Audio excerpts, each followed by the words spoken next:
Há pessoas que hoje acreditam na graça, a chamada hipergraça, de que você é igual a Jesus, de que você é como Ele, porque Ele te chama de amigo, porque Ele te colocou numa posição de destaque. Sempre o nosso ventre, a nossa barriga, a nossa sede de poder, a nossa vontade de termos domínio, de sermos deuses, faz a gente acreditar num pseudo-evangelho, num outro evangelho que não é o evangelho, que nos trata, que nos leva a viver a barganha com Cristo. De baixo para cima, eu digo, eu sou doulos. Eu não quero ser livre do Senhor. Eu quero ser o teu servo, seu escravo. Não quero ser Senhor. E do lado do cima para baixo, dele para nós, ele fala, mas você vai sentar na minha mesa, e você vai ser filho do mesmo pai, e eu vou te chamar de amigo. Tudo bem, mas eu vou te servir como servo. E eu vou te tratar como amigo. Você está assistindo ao canal Palavra Pura e Simples. Aqui, você vai ouvir a mensagem do Evangelho de Cristo de forma fiel e verdadeira. Mensagens com o pastor Zé Bruno, da Igreja Casa da Rocha. Prepare o seu coração, porque agora vamos refletir sobre a mensagem transformadora do Evangelho. Antes de começarmos, curta este vídeo, inscreva-se no canal e compartilhe esta mensagem, para que mais pessoas sejam alcançadas pela Palavra de Deus. Deus abençoe a todos. João capítulo 15, versos de 14 a 17, nós estamos no sermão, nós estamos na videira verdadeira, a parábola da videira que Jesus traz para nós um resumo da nossa vida ligados a Ele. Vocês são meus amigos se fazem o que eu lhes ordeno. Já não chamo vocês de servos, porque o servo não sabe o que o seu senhor faz. Mas tenho chamado vocês de amigos, porque tudo o que ouvi de meu Pai eu lhes dei a conhecer. Não foram vocês que me escolheram, pelo contrário, eu os escolhi e os designei para que vão e deem fruto.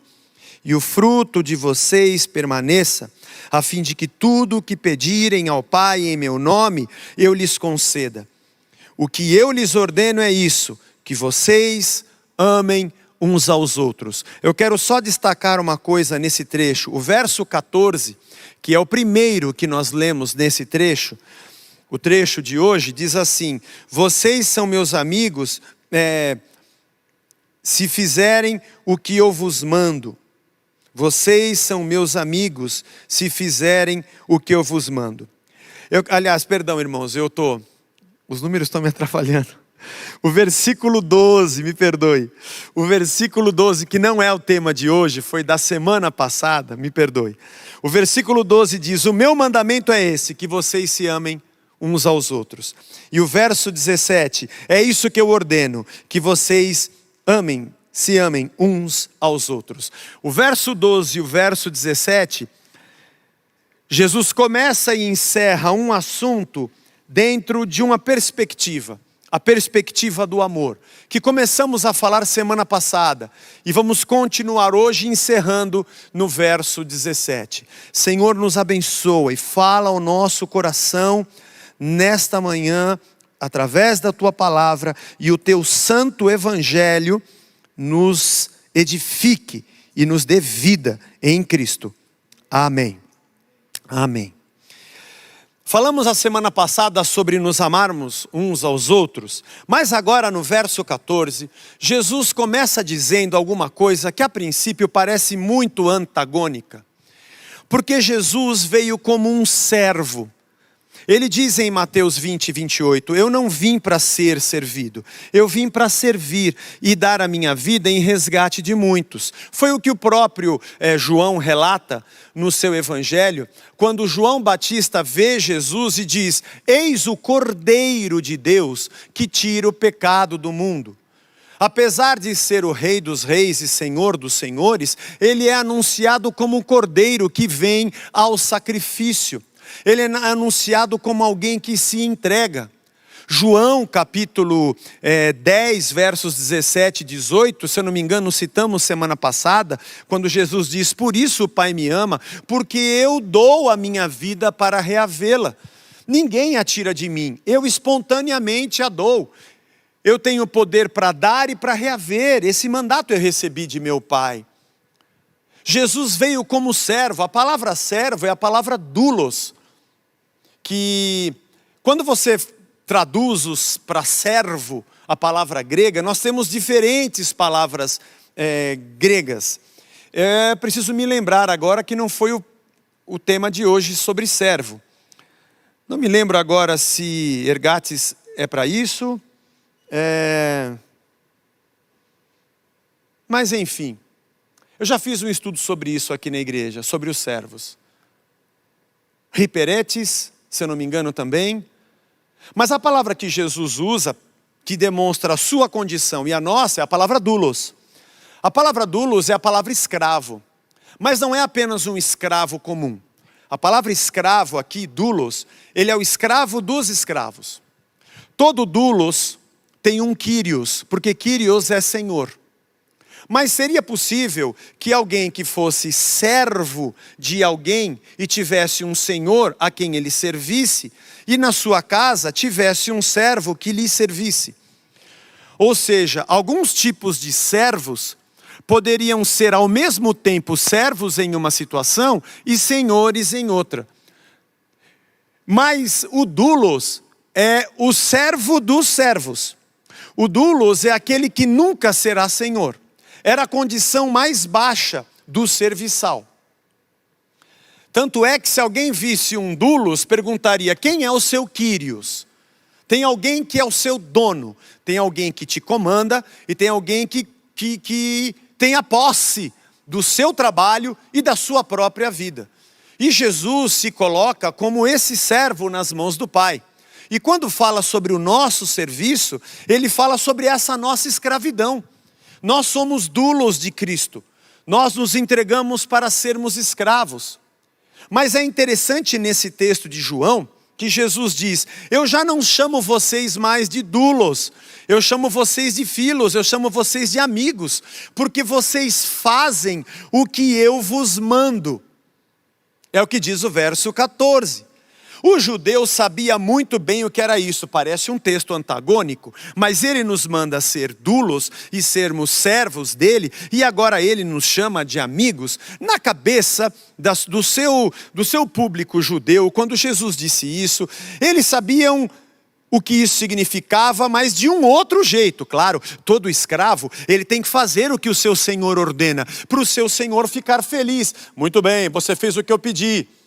Afinal de contas, a ordem vem de cima para baixo, e eu preciso fazer o que o meu Senhor pede, para que Ele possa me elogiar. E o judeu sabia muito bem o que era ser escravo. Na sua história, eles já tinham sido escravos no Egito, de Faraó. E essa escravidão era uma marca na sua história, porque ali Moisés tira o povo para guiá-lo para a terra prometida. Eles sabiam o que significava a escravidão, porque eles já tinham passado o povo de Israel já tinha passado pelo cativeiro assírio. E sabia o que era ser deportado e sabia o que era ser oprimido. E também na sua história, Judá já tinha enfrentado a Babilônia. E sabiam o que era ser exilado, sabiam o que era ter a sua terra assolada e ser colocado debaixo de outro tipo de senhorio. O judeu tinha na sua mente também a guerra que houve pouco antes do Império Romano, onde Judas Macabeu consegue libertar das mãos dos gregos a nação por 102 anos, se não me engano. E era muito difícil estar debaixo daqueles comandos da Grécia, ali na Transjordânia. E também sabiam o que era ser escravo, porque naquele momento atual, eles estavam sob o domínio de Roma. Na antiguidade, os escravos podiam até comprar a sua liberdade. Havia alguns dispositivos em algumas, não vou dizer nações, mas culturas. Naquela época não tinha-se essa ideia, mas em algumas culturas havia. E Israel também tinha. Como é que a gente deixa de ser escravo? Porque essa ideia de relação com os senhores, na antiguidade, ela já tinha o contorno de suzeranos e vassalos. Meredith Kline, que é um teólogo americano, ele fala a respeito disso. Ele é doutor, aliás já é falecido, faleceu em 2007, e a sua especialização era exatamente em assiriologia e egiptologia, dentro da teologia. E ele faz um paralelo sobre as alianças e os pactos que eram feitos na antiguidade com os povos antigos, com a vassalagem e a suzerania. Coisa que nós depois vamos compreender um pouco melhor na Idade Média, quando os suzeranos tinham os seus vassalos e a vassalagem trabalhava debaixo de um senhorio. Essa maneira, essa lógica de domínio, poder, controle, senhorio e posse, era a ideia da antiguidade. Mas em Deuteronômio, capítulo número 15, verso de 12 em diante, diz assim: se um dos seus compatriotas hebreu ou hebreia for vendido a você como escravo, ele trabalhará para você durante 6 anos, mas no sétimo você lhe dará liberdade. Olha o que a lei dizia. E quando você o puser em liberdade, não o mande embora de mãos vazias. Olha que incrível. Deus dizendo sobre uma escravidão dentro dos domínios de Israel. Hebreus e hebreus. Liberalmente você deve fornecer animais do seu rebanho e o produto da sua eira e do seu lagar, daquilo que o Senhor seu Deus o tiver abençoado, e você lhe dará. Lembre-se que você foi escravo na terra do Egito, e que o Senhor seu Deus o resgatou. Por isso eu estou dizendo essa ordem a você. Olha que bonito isso. Você já foi escravo no Egito. Quando você tiver um escravo, um hebreu te for vendido, por 6 anos só ele vai ser escravo. Depois você vai liberá-lo, mas não de mãos vazias. Se você sabe que você foi escravo no Egito e Deus te libertou com a tua mão cheia, então você vai abençoá-lo com o produto do seu campo e com os seus animais. Verso 16, se porém o escravo disser, não quero me afastar de você, porque ama você e a sua casa, e por se sentir bem com você, então você deve pegar um furador e furar a orelha dele na porta, e ele será seu escravo para sempre. Faça o mesmo com a escrava que quiser ficar. Olha que coisa incrível. Ele vai ficar agora por amor. A ideia na cabeça do judeu, quando se diz, eu não chamo vocês de dulos, eu chamo vocês de amigos, fazia com que na mente do judeu, talvez essa grande quantidade de informações, nós fomos escravos, eu sei o que é ser escravo, eu entendo o que é a relação entre o senhorio e entre a servidão, eu sei o que a lei diz sobre escravos e serem livres, mas por que ele está dizendo que nós vamos nos chamar de amigos, ou ele vai nos chamar de amigos? Eu sei, é porque nós obedecemos e nós estamos dizendo sim, sim, sim, sim, com medo de sermos chicoteados. Não é essa, apesar de isso estar no imaginário daquelas pessoas. O que Jesus está dizendo aqui diz respeito ao jeito que nós entendemos a nossa relação com Deus e a nossa relação com o próximo. Porque nós obedecemos e por isso Ele nos chama amigos, mas nós não o obedecemos porque temos medo dEle. Nós não obedecemos porque temos medo do chicote dele. Nós não obedecemos porque queremos alguma coisa em troca. Nós não obedecemos porque nós queremos um dia ter a nossa liberdade e poder ir embora e queremos ser seus amigos. Nós o obedecemos porque esse Kyrios se fez doulos diante de nós. Porque esse Senhor não nos tratou como a vassalagem. Esse Senhor não nos tratou com chicote, esse Senhor não nos tratou com ódio, esse Senhor não nos oprimiu com suas leis, esse Senhor não arrancou o nosso couro, esse Senhor não se alimentou da nossa força e da nossa energia, e esse Senhor não cobrou a nossa morte para pagar a sua vida. Esse Senhor simplesmente veio para ser servo, desceu os degraus da sua posição de suzerano e disse: estamos juntos, e sentou com pecadores, e conversou com prostitutas, e entrou em Samaria, e falou com estrangeiros, e curou a mulher que veio que era Cirofenícia, das partes de Sidom, que era uma terra inimiga, de Tiro e Sidom. E quando nós olhamos ele fazendo isso, dissemos: mas ele é Senhor e está fazendo isso. Ele comprou a nossa liberdade. A nossa liberdade, a nossa carta de alforria, não foi com um dinheiro que nós ajuntamos para pagar, para nos vermos livres desse Senhor.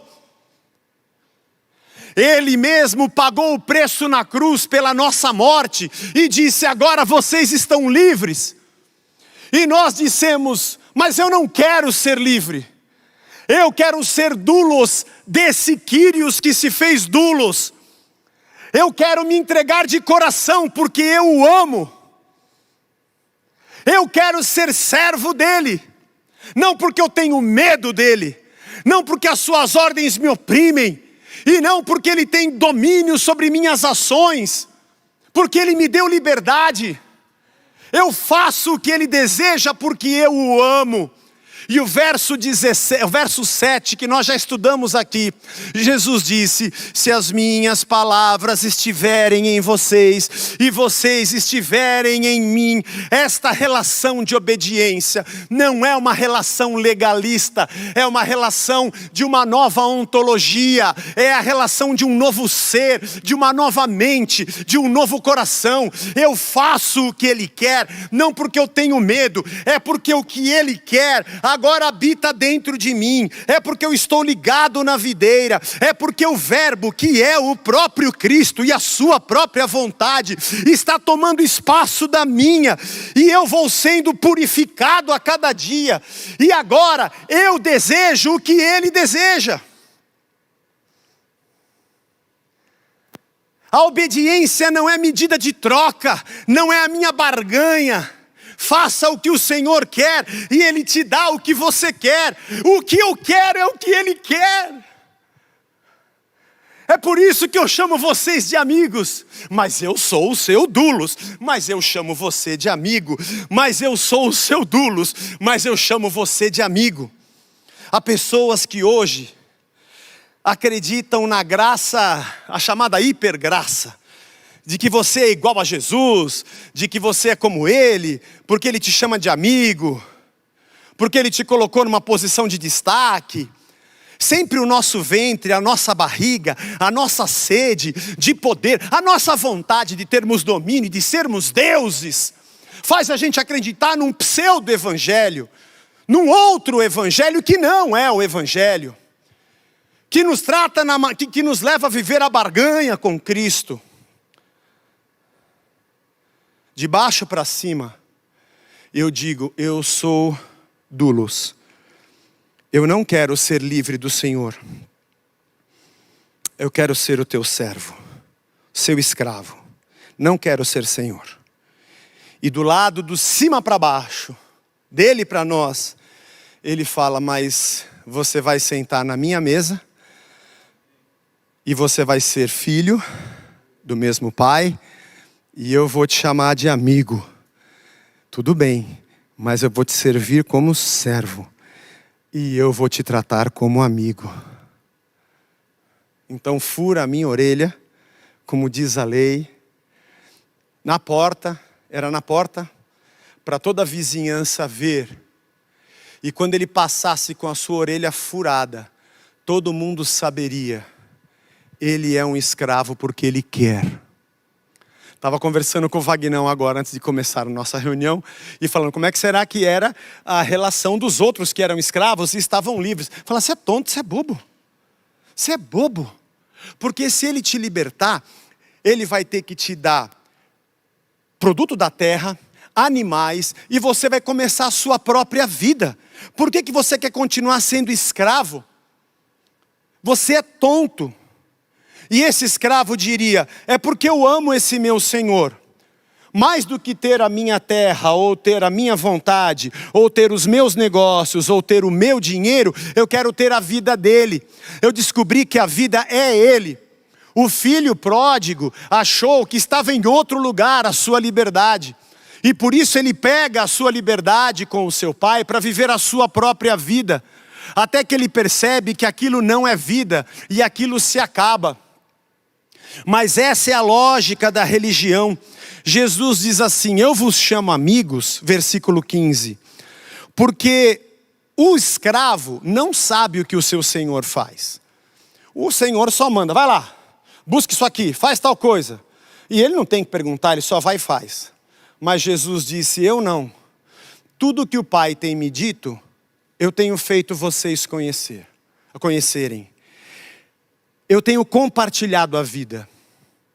Evangelho. É assim que a vida é. É assim que o Pai pensa. Isso é a vida. Esse é o sacrifício. Vocês querem saber o que Deus fala sobre amor? É isso aqui, ó. O que Deus fala sobre o fruto? É isso aqui, ó. O que Deus fala sobre a vida de vocês? É isso. Sabe o que é a vida comunitária de vocês? Sabe como é que vocês devem se tratar? Sabe como é que virá o fim? Será desse jeito. Eu estou aqui com a narrativa para vocês. Desde a criação até o fim, tudo que o Pai me disse para dizer a vocês, eu compartilhei com vocês. Na oração sacerdotal, Jesus diz, Pai, eu compartilhei a tua palavra com eles. Eu lhes dei a sua verdade. Vivifica-os na tua palavra, porque a tua palavra é a verdade. Não havia mistério no sentido do evangelho. Aquilo que recebemos de Deus e recebemos do Filho.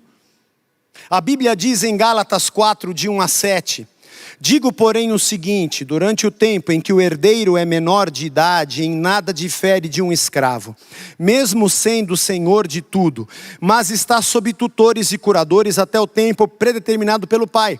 Assim também nós, quando éramos menores, estávamos escravizados aos rudimentos do mundo. Mas quando chegou a plenitude do tempo, Deus enviou o seu Filho, nascido de mulher, nascido sob a lei, para resgatar os que estavam sob a lei, a fim de que recebêssemos a adoção de filhos. E porque vocês são filhos, Deus enviou o Espírito de seu Filho ao nosso coração, e esse Espírito clama, Abba, Pai, Paizinho. Assim, você já não é mais escravo, porém filho, e sendo filho, também herdeiro de Deus. A religião vive uma lógica que não é mais a lógica de Cristo. Em Cristo nós temos uma nova maneira de entender a nossa relação. Deixa eu gastar 2 minutos com isso. O Antigo Testamento, o povo vivia na lei. A lei regulamentava como deveria ser a vida do povo. Você não vai matar, você não vai furtar, você vai honrar o seu pai e a sua mãe, você vai guardar o sábado, você vai fazer, enfim, todos os mandamentos. Honra teu pai e tua mãe, não matarás, não adulterarás, não dirás falso testemunho.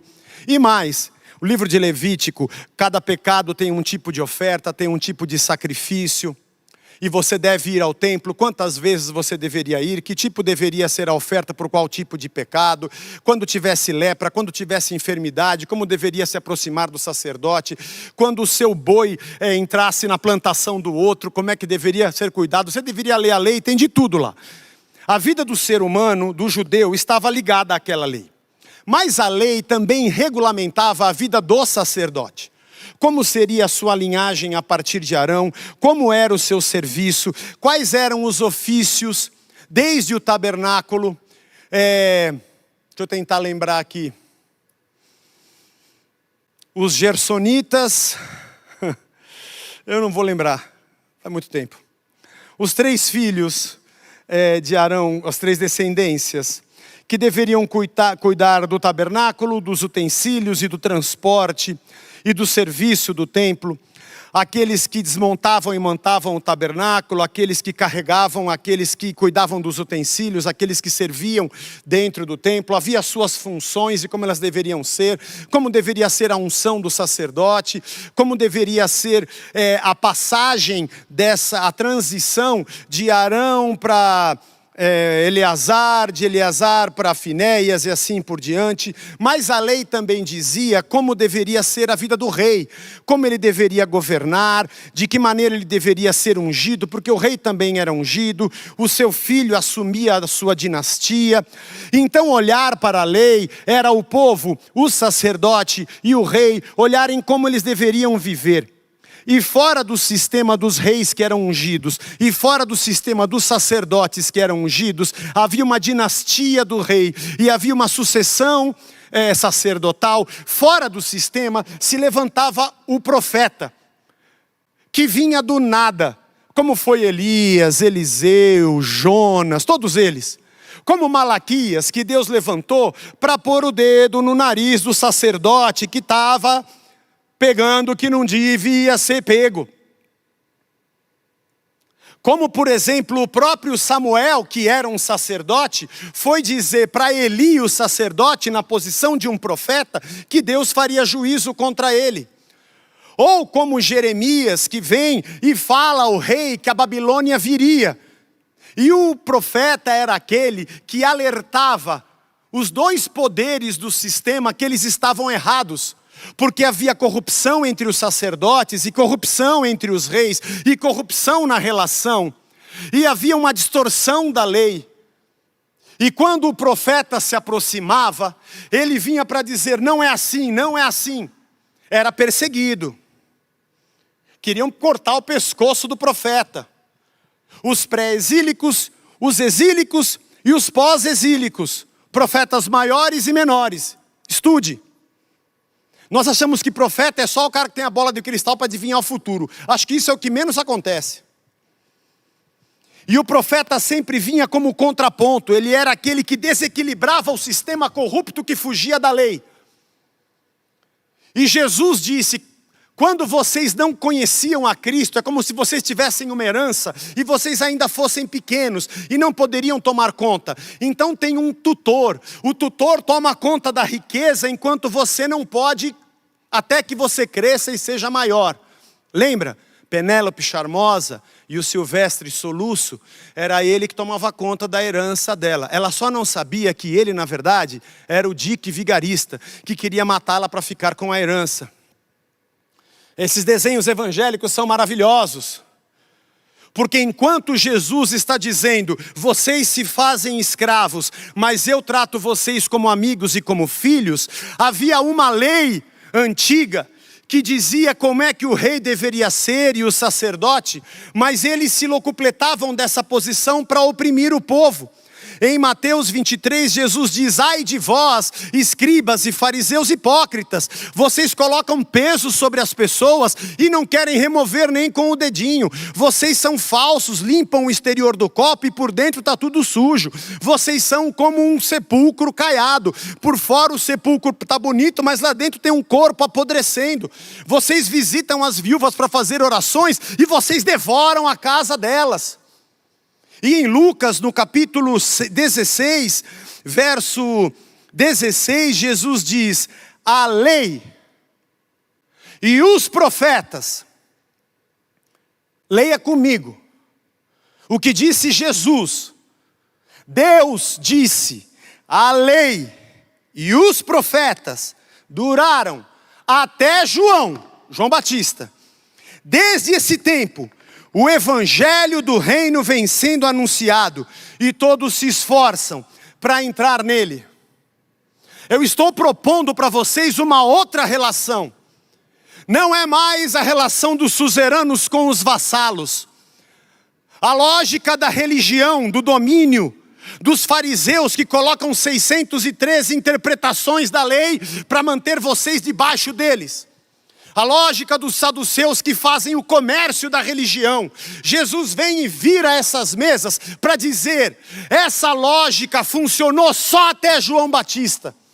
Mas a partir dele, o que vale é o evangelho do reino. Isso tem a ver com a gente, Zé? Tem tudo a ver. Porque nós vivemos debaixo da opressão da religião. E a religião evangélica é tão opressora quanto qualquer outro opressor desse mundo. Aonde você tem líderes que são suzeranos. E um povo que é a vassalagem religiosa. 3 importantes pontos. É que essa liderança te mantém preso pela culpa. Sempre você acha que está faltando alguma coisa. Faltou oração, faltou ir na campanha, faltou a oferta. Eu sou culpado, é por isso que eu não prospero, é por isso que eu não sou abençoado. Aí cada dia que você vai tem uma bula. Uma bula para que você siga não sei quantos passos para prosperar, não sei quantos passos para ter honra, não, pensar e fazer não sei o que, ações que geram resultados. E você sempre é culpado, porque você não faz o suficiente. Em segundo lugar, você é preso à religião pelo medo. Porque se você sair daqui, você sai da minha cobertura espiritual. Você sai da minha terra. E nem para seguir a lei presta. Você vai sair daqui sem nada da terra, sem nenhum animal, e você vai perecer nesse deserto. Porque eu sou autoridade espiritual sobre você. A culpa e o medo mantém pessoas debaixo de líderes que não têm nada a ver com Jesus Cristo e o seu amor. Mas em terceiro lugar, você é preso à religião porque você é ganancioso. Porque você gosta. Porque nos últimos dias as pessoas vão se cercar de mestres, sentindo coceira nos ouvidos, não querendo dar ouvidos à verdade, mas querendo dar ouvidos aos líderes que te prometem a prosperidade, a honra, o bem-estar, a fama, o sucesso. E aí esse eixo, esse trinômio, onde há medo, culpa e ganância, te mantém presos a pessoas que te tratam como vassalos. E te sugam. Isso não é igreja de Cristo. Mas eu não tenho nada a ver com essas pessoas. Eu tenho a ver apenas com você, que é da Casa da Rocha, a quem eu sou responsável por ser um pastor dulos, e a dizer a você a verdade, que a sua vida não depende de mim, que a sua bênção não está em mim, que eu não te dou cobertura espiritual, patavinas nenhuma, que eu sou um ser humano de carne e osso como você, sujeito às mesmas intempéries, porque chove e faz sol em cima de todo mundo. Não tenho mais espírito do que você, porque todos nós temos o mesmo Espírito Santo. Todos nós temos a responsabilidade de termos a vida ligada na videira. E todos nós somos chamados de irmãos e de amigos diante dele, porque tudo o que ele tem nos dado a conhecer o que o Pai disse, somos nós na mesma mesa. Por um outro lado, um líder que fica cheio de mistérios, e dia tal, você tem que vir, porque eu vou falar uma coisa tal que ninguém sabe. Oh, é isso que eu preciso, e você será abençoado, é isso que eu preciso. E não sai daqui, porque vem praga na sua cabeça. Mas também você vai ganhar algum se você vier.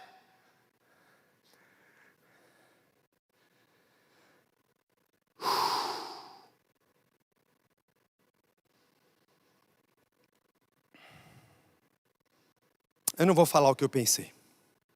Contar até 10. Essa é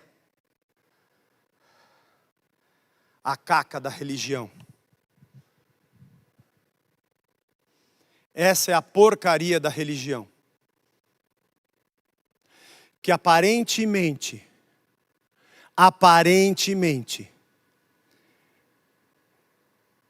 te mostra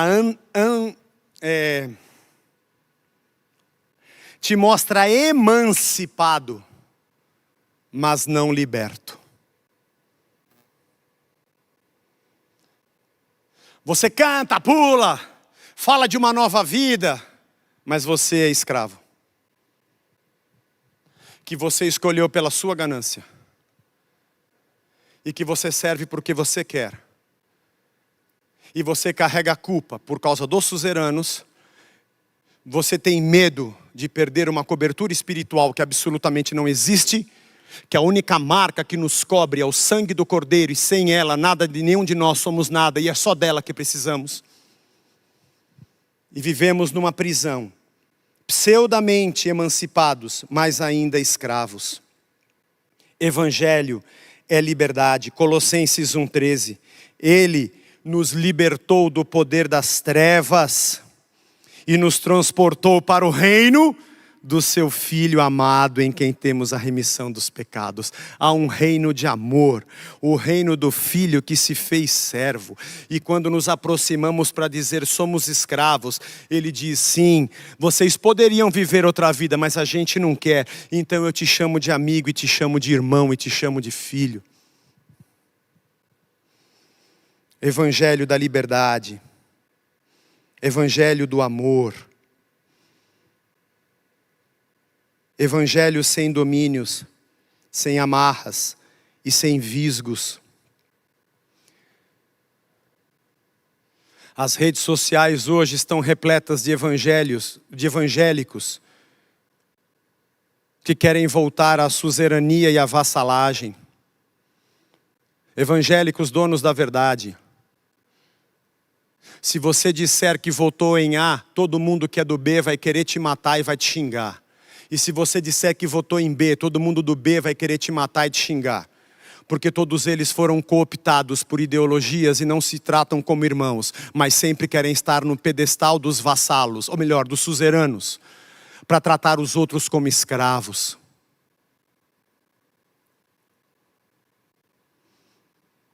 Os religiosos dos dias de Jesus, os herodianos e os saduceus sabiam muito bem porque deveriam estar de braços dados com Herodes.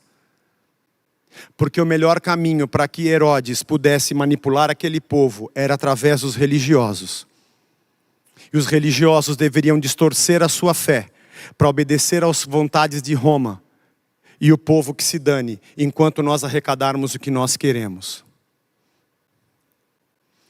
Você pode não saber porque você abraça a ideologia chamada evangélica que você abraça. Mas os líderes que te levam a ela sabem muito bem porque estão te levando até lá. Jesus foi o primeiro a desfazer a ligação da religião com a lei, com o rei e com o sacerdote. Ou melhor, a separar a espiritualidade verdadeira de uma ligação com o sacerdote corrupto ou com o rei corrupto. Quem acha que foi o iluminismo no século 16, 17, que colocou a igreja na periferia e separou a união da igreja e do Estado, que dominou a Idade Média, talvez não tenha lido Lucas 16. Essa coisa da lei que une sacerdotes e reis sobre o povo tinha um propósito. Porque Jesus é chamado em Hebreus de sumo sacerdote, em Apocalipse de rei dos reis e em João 4 de o grande profeta. Todos os reis que vieram antes dele eram um prenúncio do verdadeiro rei que surgiria. Todos os sacerdotes que vieram antes dele eram apenas um prenúncio do grande sumo sacerdote. E todos os profetas que vieram antes dele eram apenas um prenúncio do verdadeiro profeta que é Jesus Cristo, rei, profeta e sacerdote. E a partir dele vem toda a lógica da nossa vida conectados na videira. Reis, profetas e sacerdotes no Antigo Testamento viveram grandes momentos, nos revelaram o caráter de Deus, viveram coisas extraordinárias, mas eram homens e mulheres falhos como eu e você, e que faziam parte de uma história para que nascesse o Filho, e a partir dele viesse o Evangelho, e o reino de Deus começasse. Porque até João valeu esse sistema, mas a partir dele é o Evangelho do reino.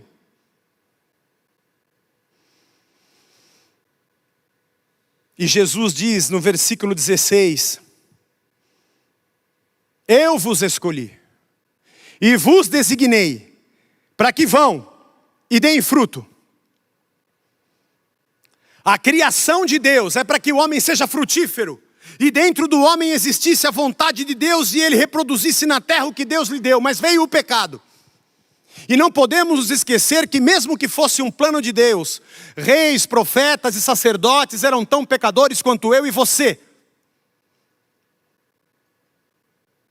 Por isso nós aqui na Casa da Rocha não vivemos essa besteiragem de querer a unção do Davi, a unção do Salomão, a unção de não sei quem. Eram homens como nós. Eu quero Cristo.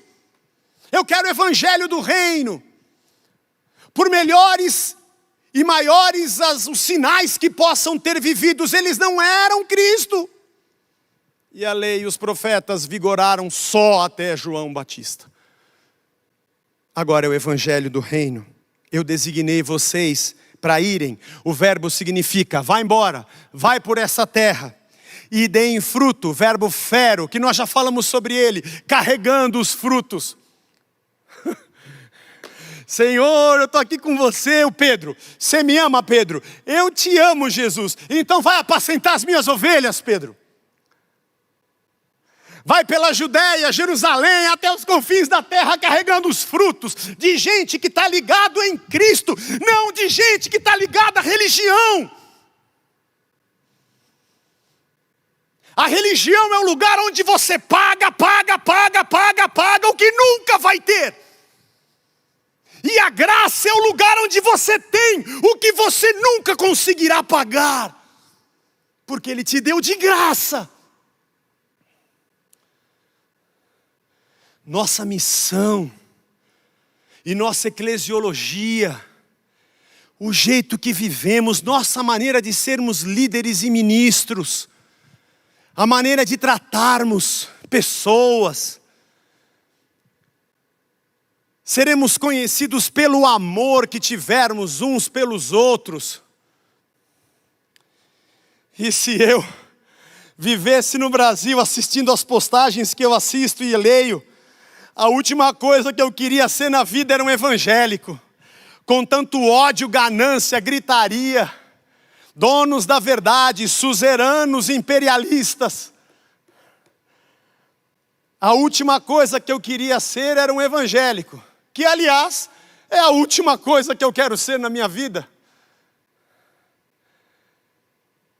Eu quero dizer, Jesus, eu quero ser um servo. Eu não sou nada. E eu não sou ninguém. Eu não sou o dono da verdade porque o Senhor é a verdade. Eu não quero ser dominador porque Tu és o meu rei. Eu não quero um lugar de destaque nem um lugar ao sol porque eu sou doulos. E eu te agradeço porque o Senhor me convidou para sentar na Tua mesa e o Senhor é Kyrios, o Senhor é Senhor.